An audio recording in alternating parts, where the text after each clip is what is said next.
மூணாறில் CBI முதிர்ந்த தலைவரும் முன்னாள் மூணார் கிராம பஞ்சாயத்து தலைவருமாக இருந்த ஒய் நடராஜன் காலமானார். மூணாறில் தொழிற்சங்க தலைவர்களில் முக்கிய தலைவராக ஒய் நடராஜன் இருந்துள்ளார்.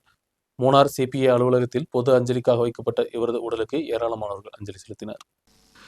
மூணாறில் முதிர்ந்த கம்யூனிஸ்ட் கட்சி தலைவரும் முன்னாள் மூணார் கிராம பஞ்சாயத்து தலைவருமாக இருந்த ஒய் நடராஜன் உடல்நலக்குறைவால் காலமானார். வயது மூப்பு காரணமாக உடல்நிலை பாதிக்கப்பட்ட நிலையில் காலையில் அவரது இல்லத்தில் வைத்து மரணம் ஏற்பட்டது. தொடர்ந்து மூணார் சிபிஐ அலுவலகத்தில் வைக்கப்பட்ட இவரது உடலுக்கு பொதுமக்கள் மற்றும் கட்சி தலைவர்கள் அஞ்சலி செலுத்தினர்.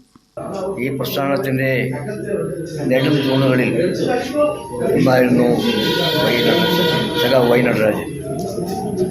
സഖാവ് സി എ കുര്യൻ്റെ ഏറ്റവും അടുത്ത സുഹൃത്തുമായിരുന്നു നടരാജൻ. ഈ പ്രസ്ഥാനത്തിന് വേണ്ടി എല്ലാ ത്യാഗങ്ങളും സഹിച്ച് എന്ത് ചെയ്യാനും റെഡിയായിരുന്ന ഒരു നേതാവായിരുന്നു നടരാജൻ. ഞങ്ങൾക്ക് അദ്ദേഹത്തിൻ്റെ വിയോഗത്തിൽ വളരെയേറെ ദുഃഖമുണ്ട്. ഇനി ഇങ്ങനെയൊരു നേതാവിനെ ഞങ്ങൾക്ക് കിട്ടുമോ ഇല്ലയോ എന്ന കാര്യം സംശയം. അതുകൊണ്ട് ഈ പ്രദേശത്തെ ജനങ്ങൾ എല്ലാം അദ്ദേഹത്തിൻ്റെ വിയോഗത്തിൽ ദുഃഖിക്കുന്നു. ഇനി ഇങ്ങനെയൊരു നേതാവിനെ കണ്ടു കിട്ടുമോ എന്ന കാര്യത്തിൽ എല്ലാവരും ദുഃഖിതരാണ്, എല്ലാവരും ആകാംക്ഷഭരിതരാണ്. അദ്ദേഹത്തിൻ്റെ ദേഹവിയോഗത്തിൽ കമ്മ്യൂണിസ്റ്റ് പാർട്ടിയും ഞങ്ങളും ഒന്നടങ്കം ദുഃഖം രേഖപ്പെടുത്തുന്നു. தொடர்ந்து தலையாறு எஸ்டேட் கடுகுமுடி டிவிஷனில் வைத்து மாலை 4 மணிக்கு இறுதி சடங்குகள் நடத்தப்பட்டது. இதில் அரசியல் கட்சி தலைவர்களும் பொதுமக்களும் பங்கெடுத்தனர். News bureau, Munnar.